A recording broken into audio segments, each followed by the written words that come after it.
All right. So how's your day going so far? Good. It's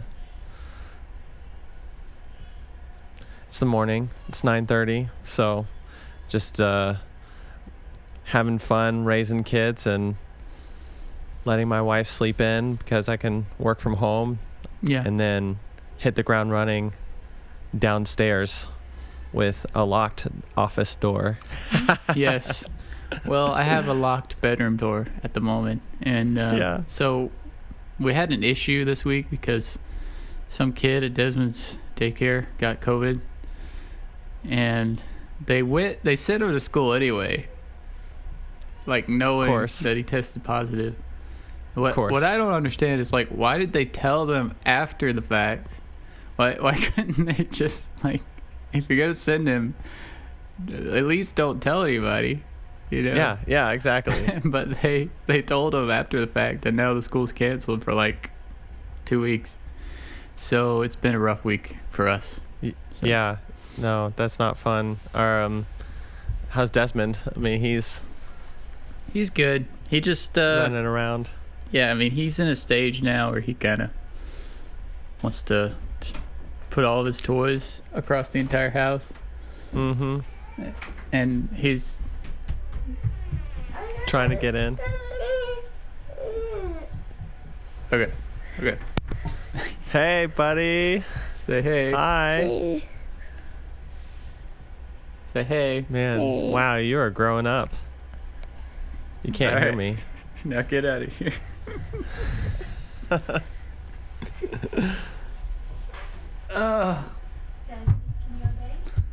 This is a professional meeting. Hey, Monday I recorded a podcast with Shama, and the same exact stuff happened. Yeah. Sparrow runs in, Ezra's screaming in the background. It's just, it is what it is. Yeah, that's how it works. And you can't, when you're working from home, it's hard to not get involved in the domestic affairs. I said yesterday to a friend that sometimes I feel that working from home is a luxury, or it would be a luxury to work out of home. Yeah. It would be a luxury to work at some sort of third location. Yes. You know, it's just, you're always dreaming about grass is greener on the other side until you're there. And then you think, oh man, remember when I was home all the time and I was a present father or whatever, you know, it's just, yeah, that's a different conversation. But I think there's an ebb and flow of different seasons of busyness.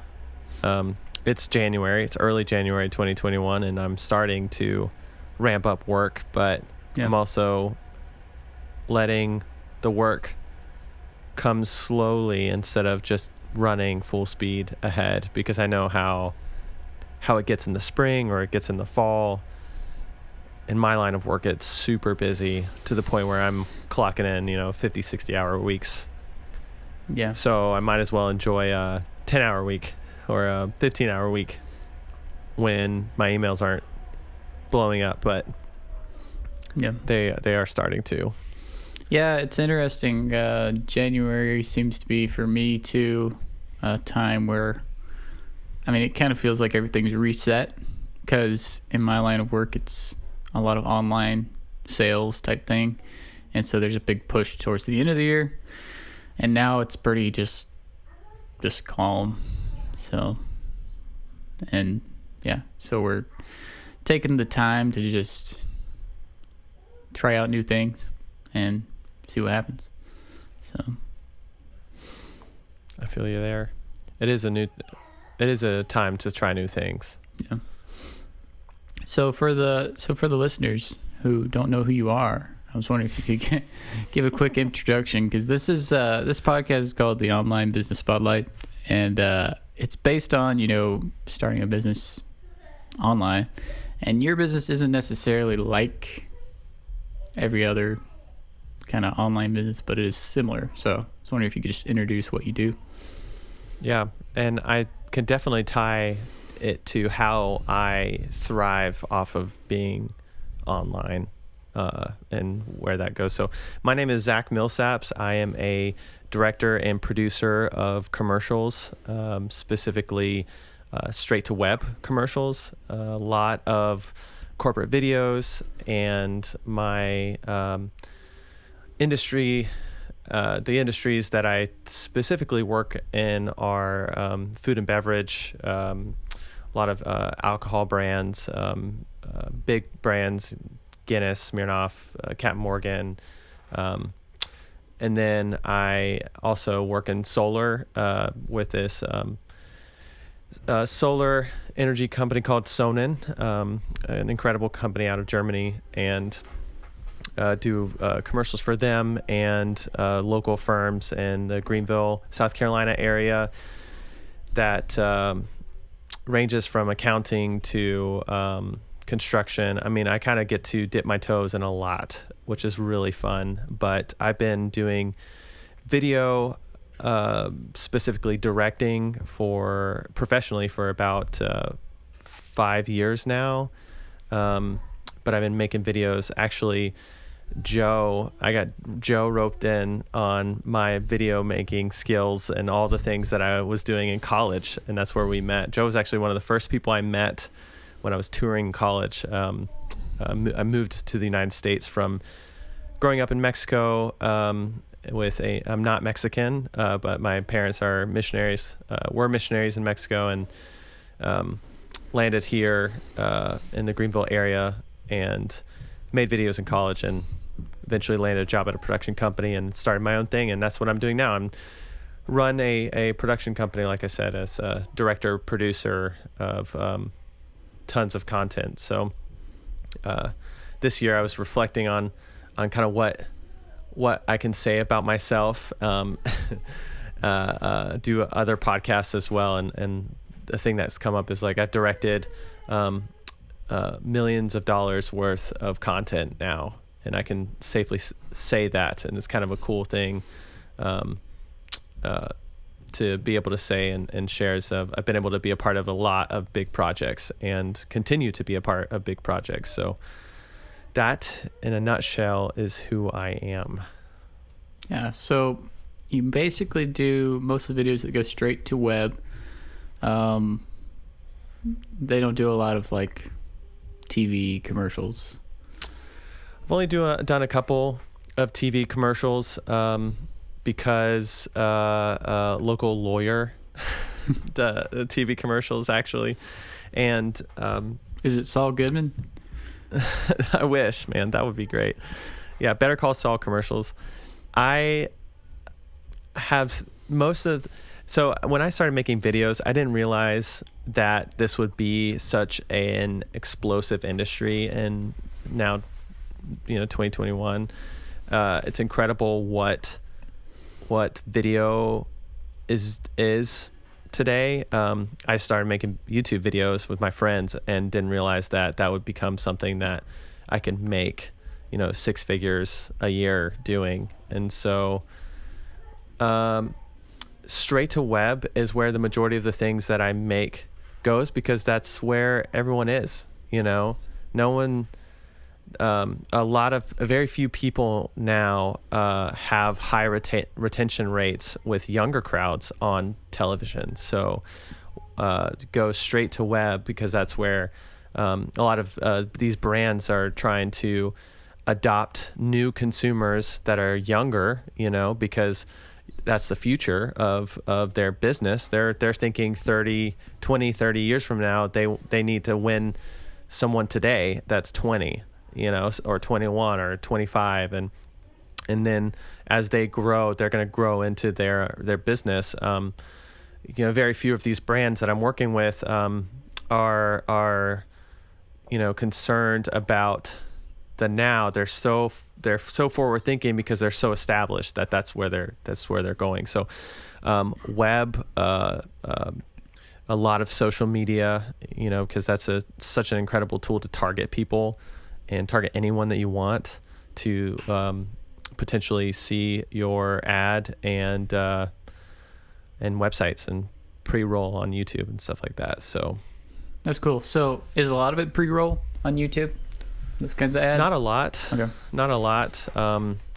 Again, my job ranges from doing these outward focused commercials to videos that are just communicating messages within the company, which that's an insane idea, but I did not realize how much money is spent just in communicating a message to hundreds of people within the same company. So a video that I could be brought in that they drop, 10, 20 grand making is not going to see the light of day. It's only going to see 600 views, but all 600 of those people are in the company, and it moves the company forward and makes them, it gives them traction to make more in some way, if that makes sense. It's all communication. I mean, that's what video is, right? And it's communicating something via hopefully a well-told story or something emotional, triggers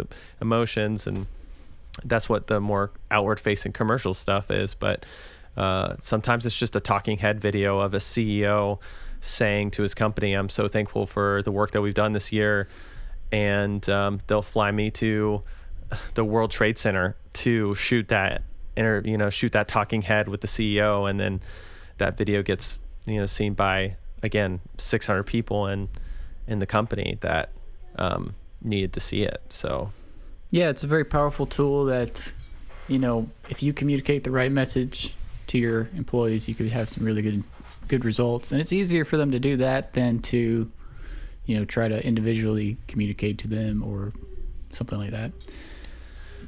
And people watch videos. Yeah. I mean, I hope they do. They do. I mean, the average person probably watches like 12 YouTube videos per day, at least. And especially now, since it just keeps going. Yeah. And I'm guilty of that. I'm guilty of that not only in research, but also just entertainment. Yeah. Research in quotation marks. Yeah. Yeah, but I wanted to explain a little bit more because I remember looking at what you do. I think a lot of people don't understand the value of what you do because do you see yourself more as like maybe you want to be a production company full-fledged, or do you see yourself more as like I am specifically just a director, That's a good question. The shift happened. That question, I asked myself that question last year more than ever. I love directing. That's where my passion is found. That's what sparks the most joy to me, and as far as work goes, is crafting and really pushing a vision all the way through from start to finish. Especially if it's a client's vision. Like, I love taking someone who doesn't know video or know how to make videos, and they say, "Hey, I want this," and I say, "Okay," and then by the end they're like, "That was phenomenal. I'm so thankful that I had this idea," and I'm like, "Yeah, that was a great idea," but they don't realize how much it took for me to get that idea to the end, and in the way that they get and that is a huge win in my books. But being in the South and in a very small market here, which is not typical, I would say 90% of my work is not in Greenville, which that's kind of what ties into the online part of what I do. Is I rarely do stuff in Greenville. Most of the stuff I do is traveling all over the States, or was before COVID. But even now, the work that I'm doing is for these same companies, but remotely, which is insane to me to think about the fact that I'm able to direct things here from the comfort of my office over a Zoom call, and we're capturing content that is then going to be pushed out, and I don't have to travel all the way to New York to make it happen.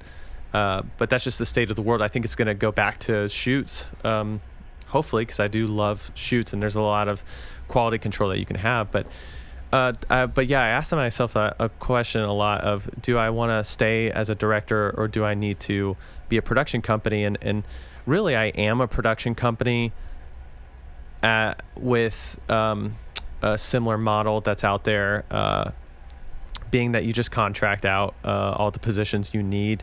So back to I'm in a small market, so I have to produce. I have to producer, meaning you have to make it happen. You have to wear all the hats that produce, in quotation marks, the commercial. And so I don't necessarily live in LA or New York and have the luxury to direct full time and get to script out, storyboard, go show up and make the shoot happen.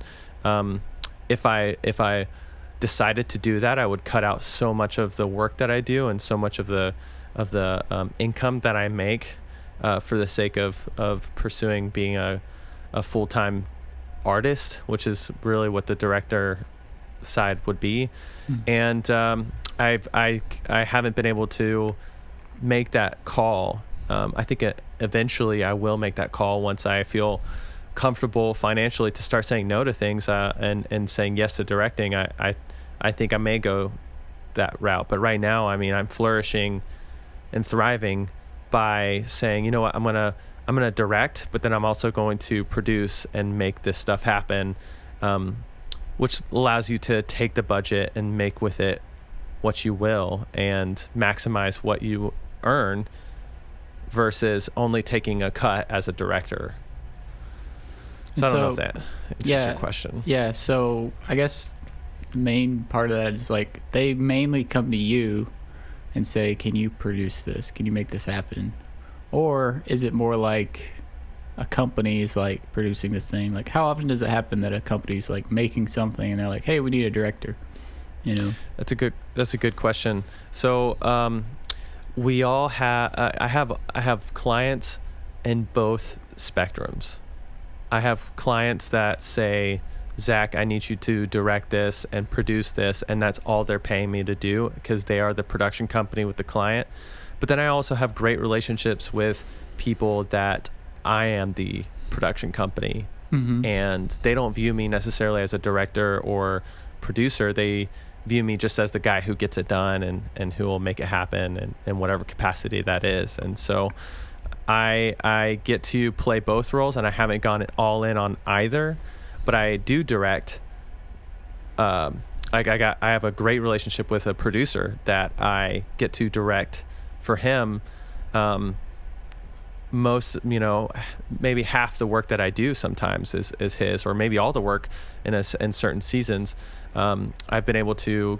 Other production companies have hired me as a director or a producer, even locally, and then. But I found the most value for sure is in going after your own clients, because then you have relationships with people that you can set the terms and conditions and the boundaries and the budgets and retain a lot of those budgets because you're taking on more risk. Yeah. And so I've shifted to going towards that route without saying no to the producers and the other production companies.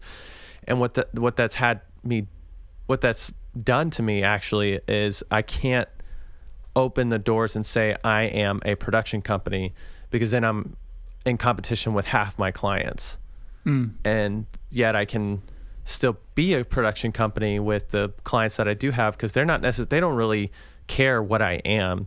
They just care that I'm getting it done, and they like me as a person, and we have a great relationship, and I'm doing great work for them, and it's moving their company forward and their industry forward in their industry. So whether I'm Zack Millsaps or, Coffee Media Productions, they don't care. Yeah.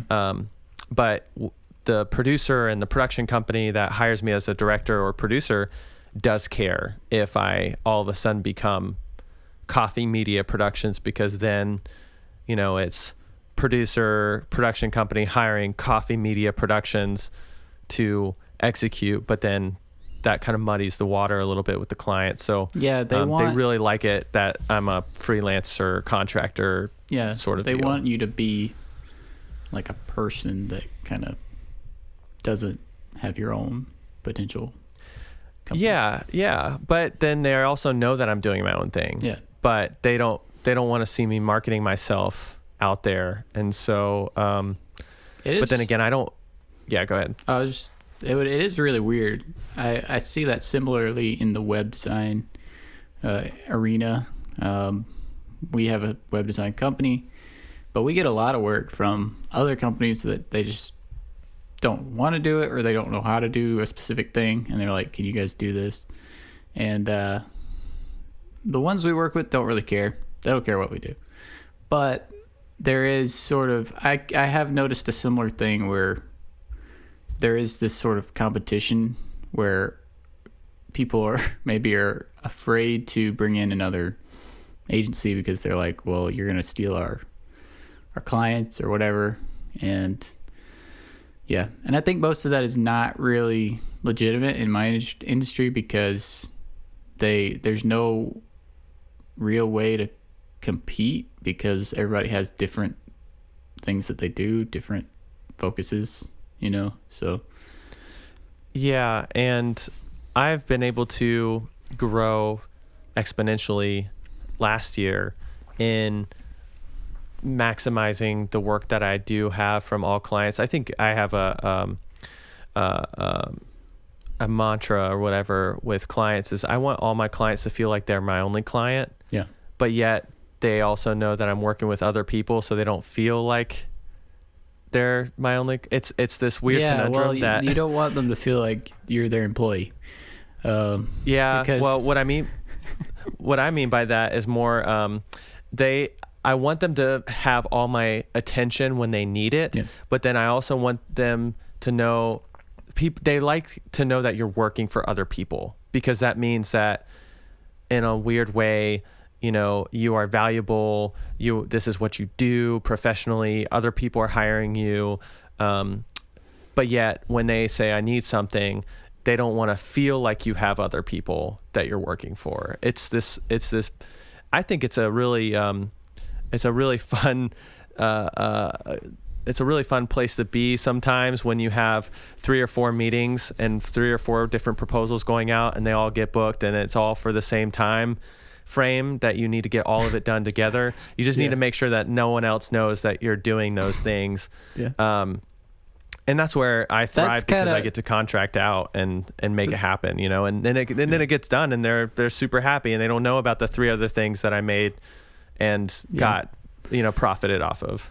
That seems to be how it goes. It's like, hey, I have this free month here, but then everybody calls you up and they're like, we want to do it all on this same day. Of course. Yeah. So. Yep. Which you say yes. Yeah. I mean, why would you? Yeah. So the other thing I want to talk about is, in terms of directing, I don't think I realized how valuable it was until trying to make my own content, making my own videos. It's like, if you ever tried to make a video, it's really hard to get it to be something good. Even if you have the full idea in your head, executing that is extremely difficult if you don't have some experience in doing that.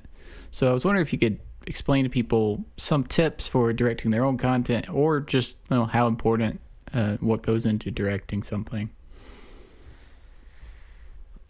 That's a great question. So if you are not used to making videos, if you have a dream or a vision that you want to make a series,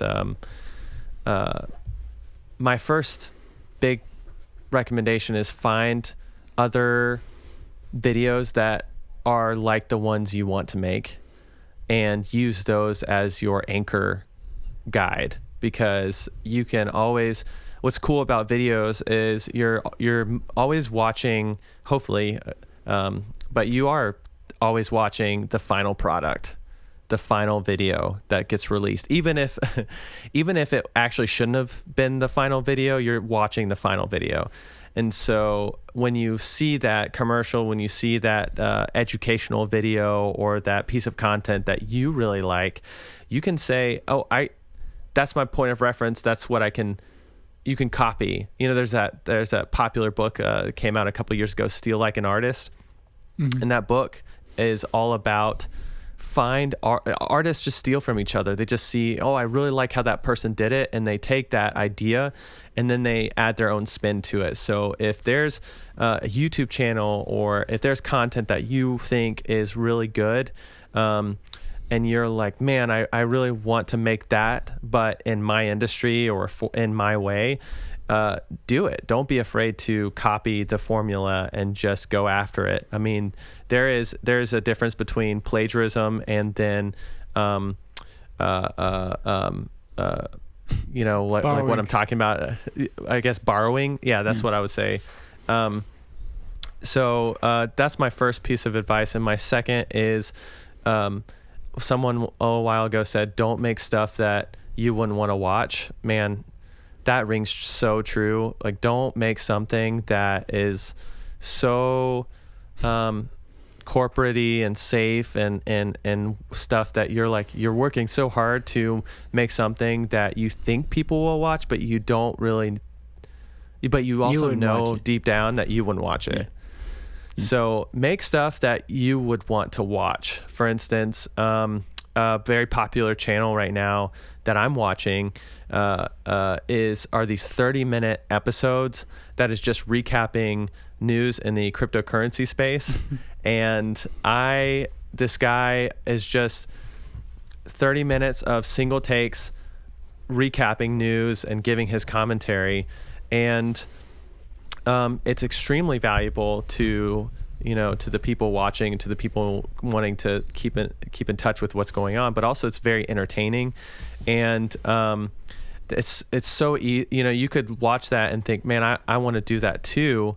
But then you start working on it and you start putting together your own script that's like what you think it should be, and it's just boring, or you're just rambling.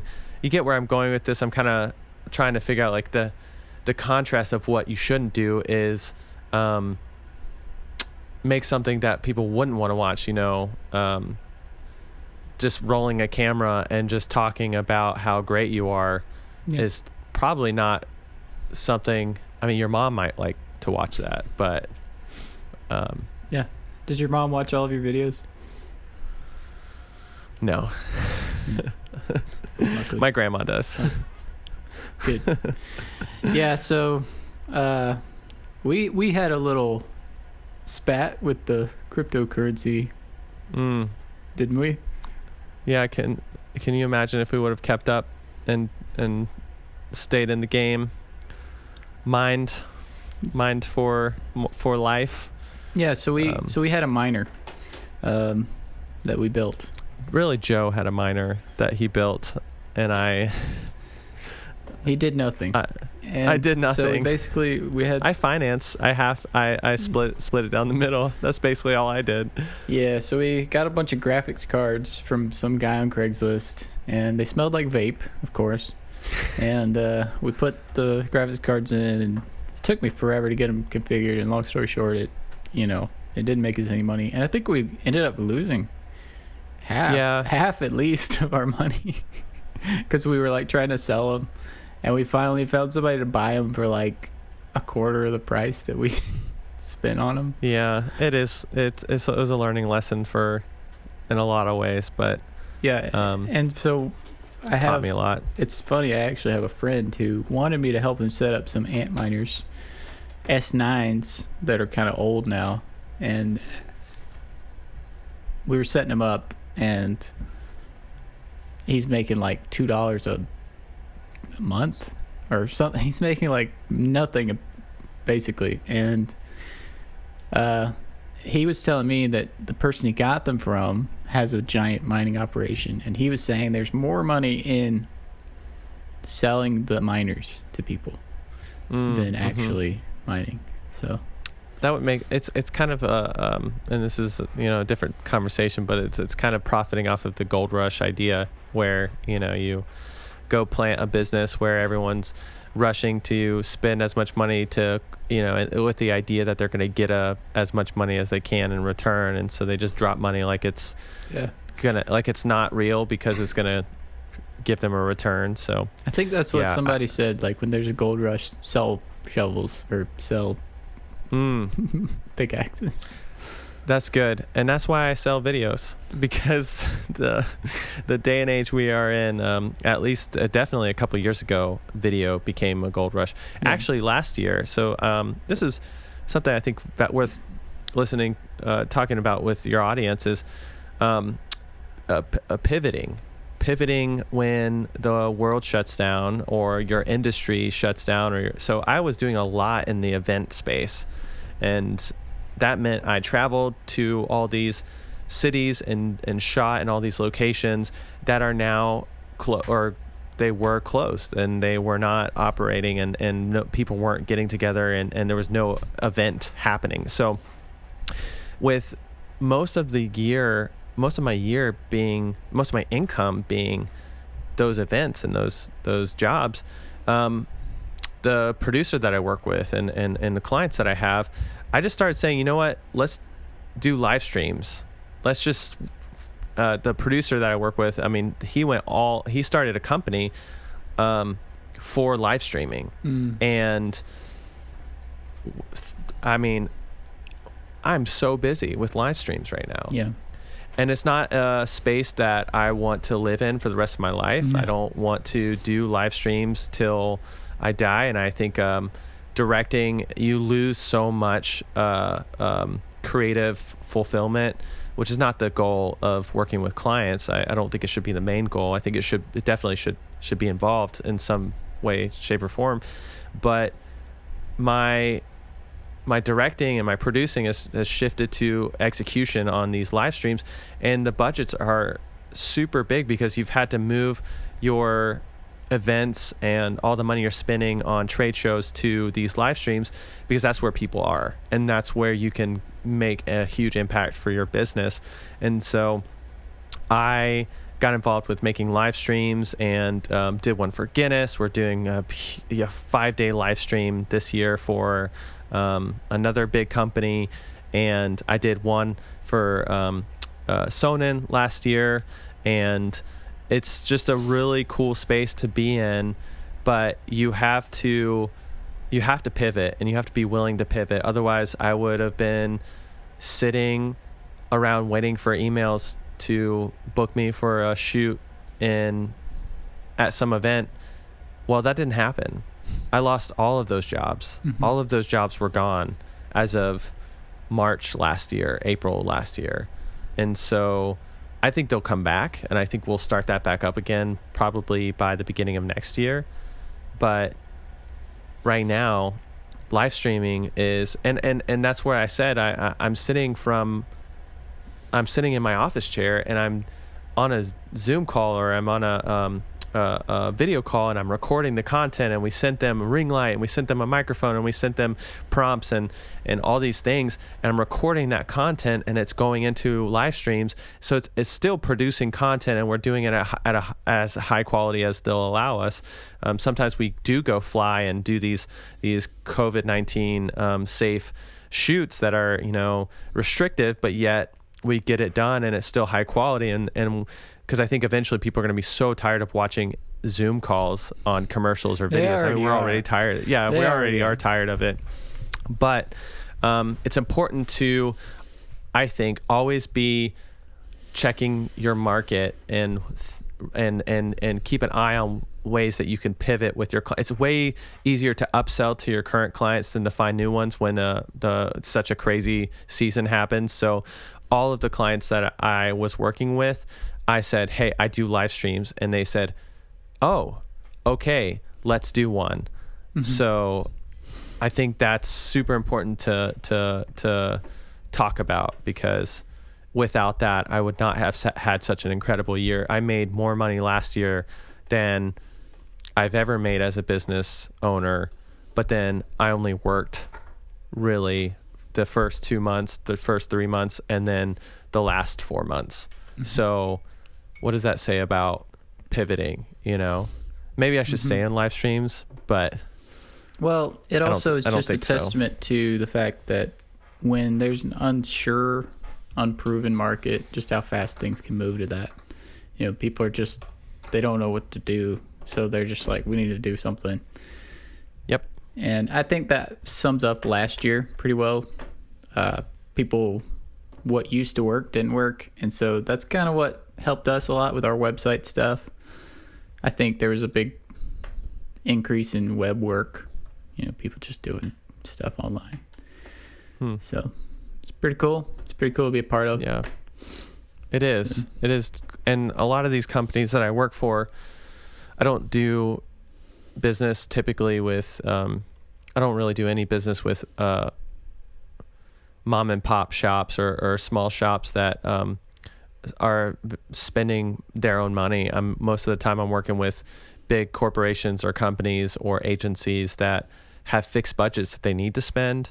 And so that's kind of what happened last year is a lot of the budgets, they did get cut, but yet they still had to spend the money and events was gone. So let's spend it on, you have to be the guy who jumps into the conversation and says, hey, I do this.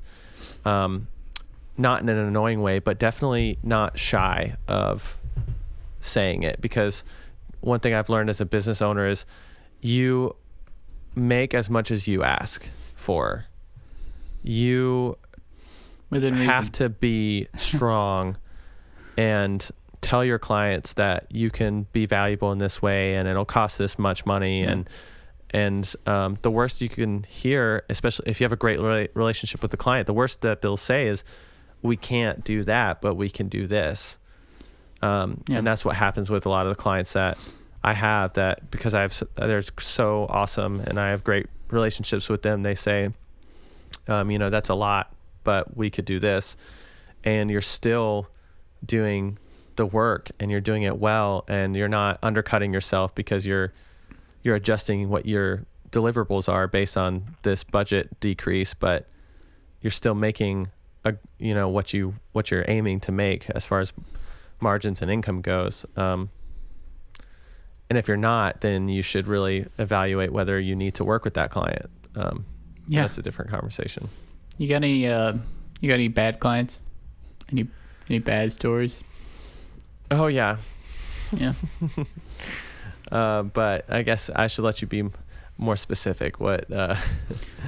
Yeah. So what are some of the ways it's gone wrong for you? Have you ever had any kind of situations where you had to reevaluate if it was worth it to work with them or things like that?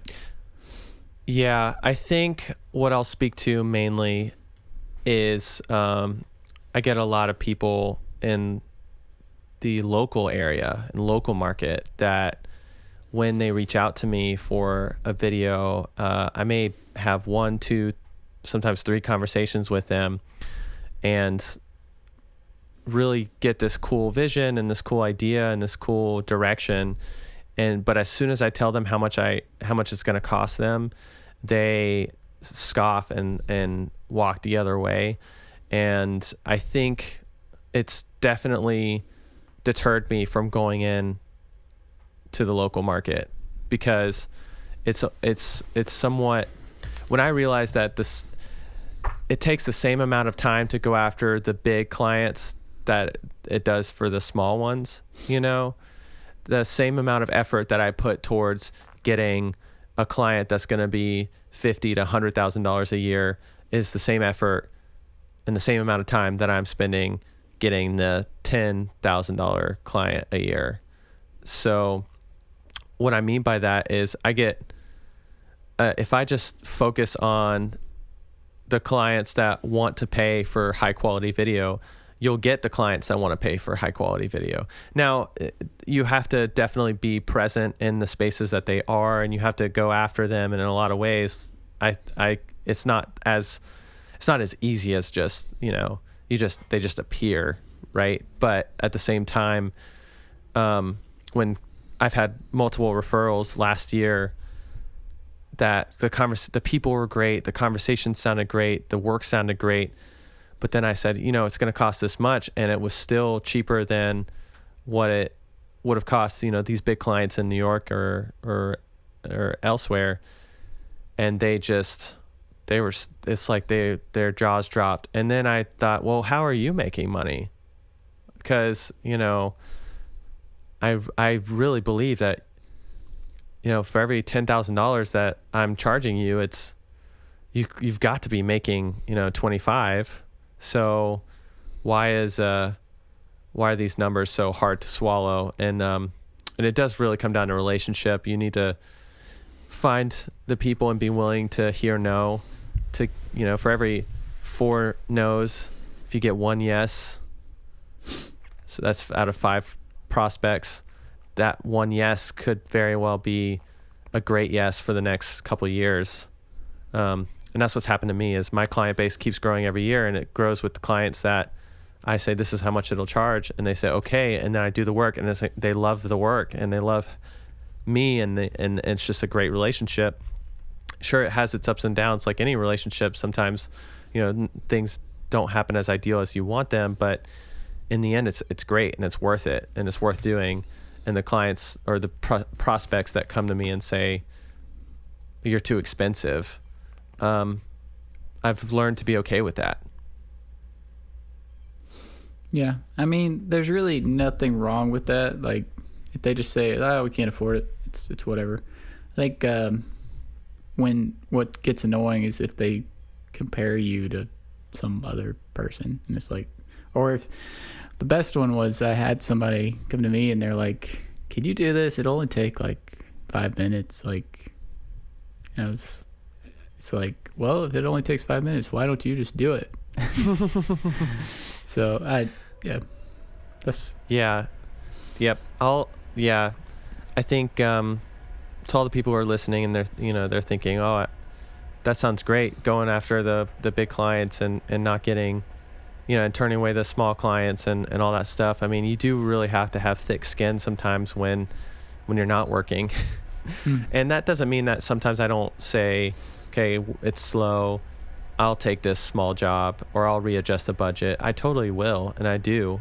And then I start a relationship with, sometimes I have a new relationship that I'm trying to, if it's an agency and they possibly have a lot of work, I'll give that first job a little bit of a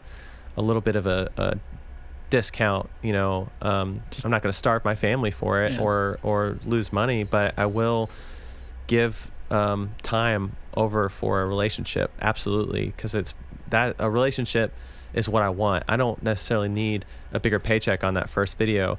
But then the next video, I have leverage to say, okay, you saw how we did. We have a great relationship. We had a great experience. Let's do something a little bigger this time. And typically it works. But you and I have friends that also, they obsess over the big clients, and to the point where they turn away all their small clients, and then they just don't work. And that is not the answer. Mm-hmm. You definitely need to start and be okay.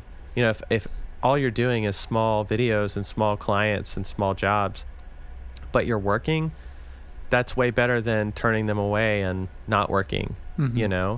But then you can do these small jobs and work. If you get comfortable with something, if you get comfortable just like, I got these clients, you don't do anything for months on end, eventually you might kind of lose out. You might get worse at your skill, or what if those people don't need you anymore? What are you going to do then? So if you put all your eggs in one basket, or the basket spills, and you have no eggs. Yeah, exactly. Yeah, that's a good point. I think the goal is to, at least my goal is to work. At this point, I still don't feel like I'm working, the 40-hour job of paid work. And I think that people, especially people who own their own business, that's the goal. They just, so much of our time is spent winning jobs and sending out invoices and doing these things that aren't necessarily paid. But if you can work 2, 3, 4 times on a 5-day schedule, you can make a good living off of that. And that's kind of my goal is, and I tell my clients, like, hey, would love to maximize our schedule, just to get us all working and get us all moving videos or content forward for you, and that, and they love that. And so again, it's way easier. This is something I said earlier and something I'll say again. It's way easier to upsell to current clients than it is to get new ones. So don't forget about the people you are serving right now, and don't forget the good work and good relationships you have now, to always be thinking about what you can do for them that would make them more money and get them more clients. And sometimes you can strike a good idea and you can pitch it to them and tell them, hey, this is, you guys really should do this, and they'll go for it. And that's a win-win. Yeah. I think it's really good to do that for your clients, and at the same time it's interesting you said that about working 40 hours straight and that idea. I think a lot of business owners see that as kind of the goal, maxing out your schedule or whatever, and especially if you're used to like slow work, that can seem like the goal. But I guess you would probably agree with me on the fact that it's, the point is not how busy you are. The point is, what is your business producing? And a lot of profitable fields right now, there are people who barely do anything and bring in very profitable businesses. And I would say, if you feel the need to make yourself busy, there might be another issue there, But there are a lot of businesses out there like that they feel like if they're not working 80 hours a week, it's just not okay, That's a really good point, and I think you're hitting the nail on the head for something that I need to remember.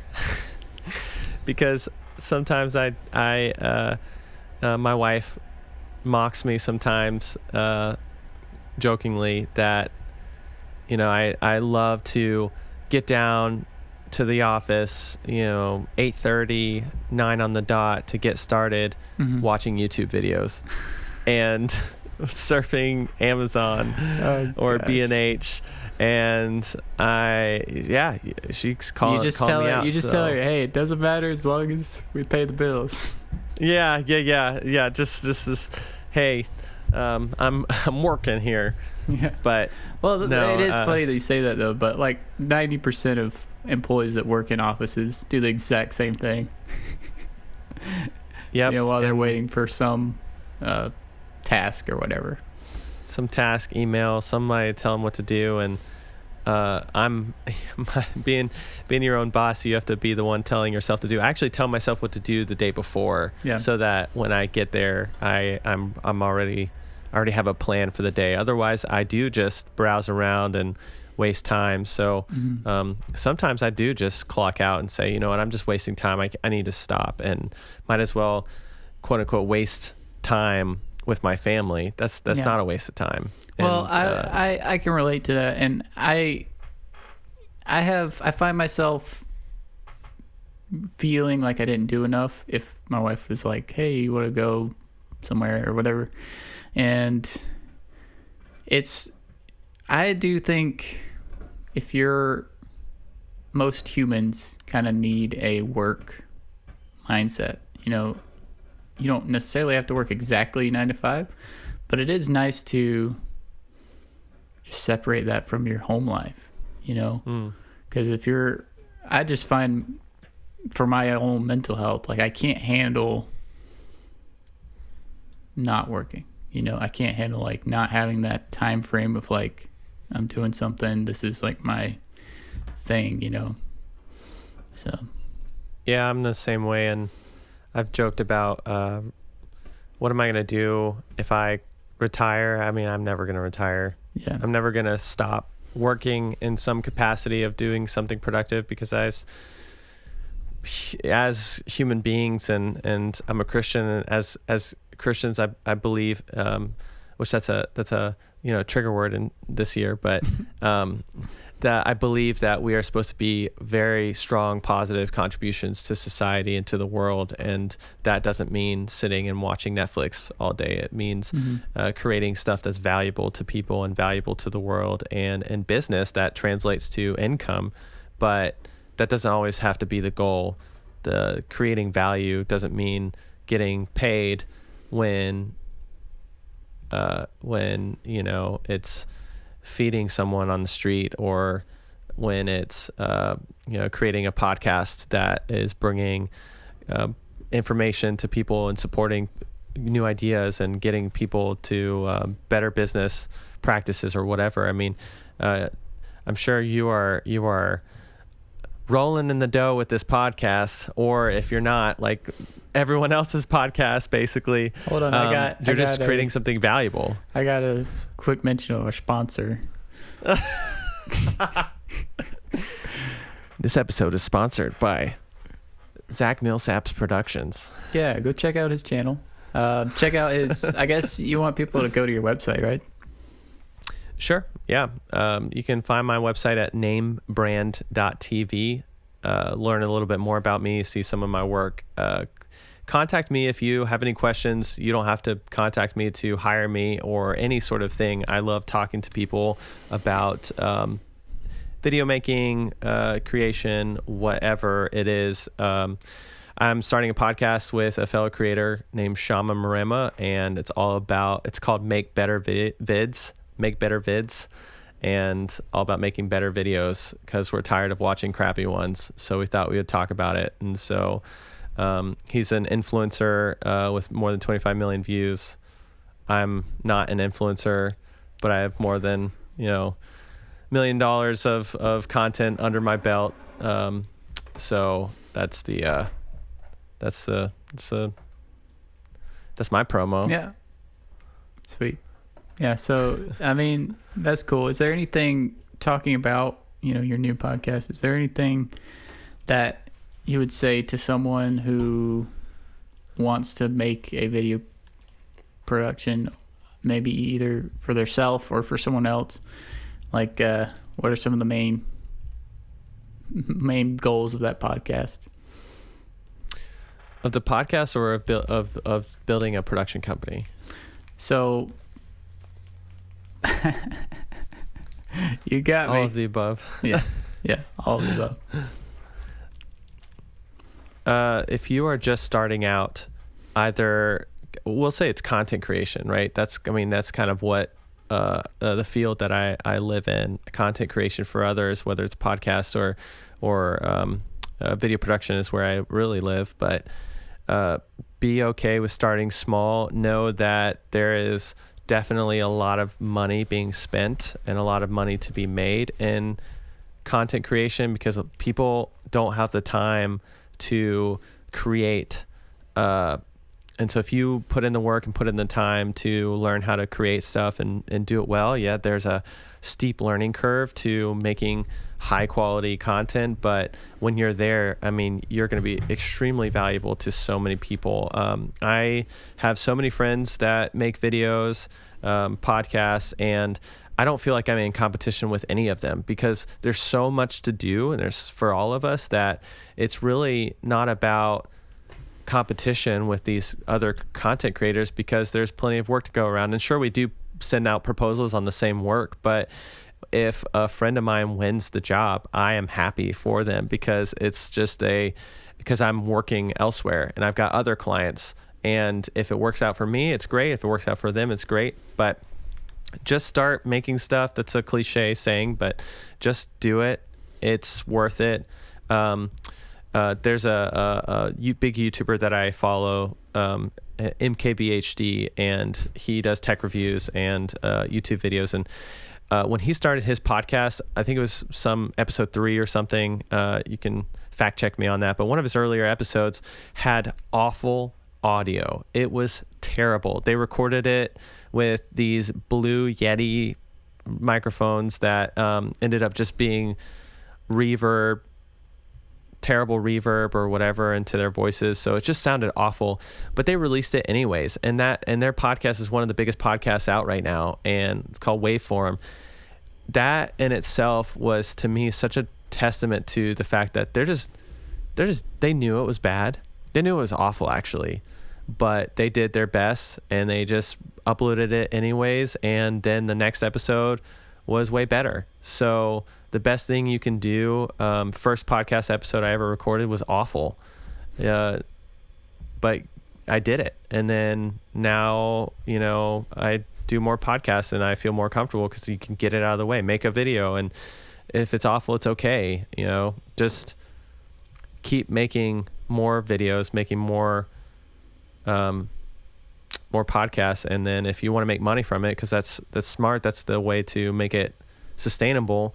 Just start telling people you make videos, start telling people you take pictures, start telling people you do podcasts, and you can do one for them. And as soon as someone says, hey, I want one, learn how to charge money. Oh, I can do a podcast episode for you for $50, or I can make a video for $500, or I can take pictures for $100. It's just start charging. And then eventually they're going to tell another friend, and another friend's going to hear about it, and they're not going to know necessarily maybe how much they spent on your, on you. For them. Just make sure they don't tell each other how much they spent. That's happened to me before. Actually, that did just happen to me. When I first started, way back, I did something for somebody for like nothing, and then they tell their friend about it, and their friend's like, hey, this guy you refer me to, he's like ripping me off. He's trying to charge me more. Well, that just happened to me. I did a video series for an author, and he told this other author, which is going to be a really cool video series if we get to do with this new author, but how much we charged for him. But we kind of gave him a deal because he's a friend, and with these new authors, I kind of charged more so that we could put more time into it and not lose money, because we kind of lost money the last time. And then he came back, he said, okay, I can send this proposal out to the publisher company if you want, but we were expecting how much you charge the other guy. And I was like, okay, cool.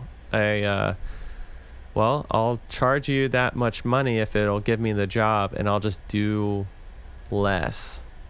But you said that? No, I reduced the proposal to charge less, to do less in exchange for that same budget. So it is a win-win in a way, because we're doing less and we're still charging the same amount, but yet it's not.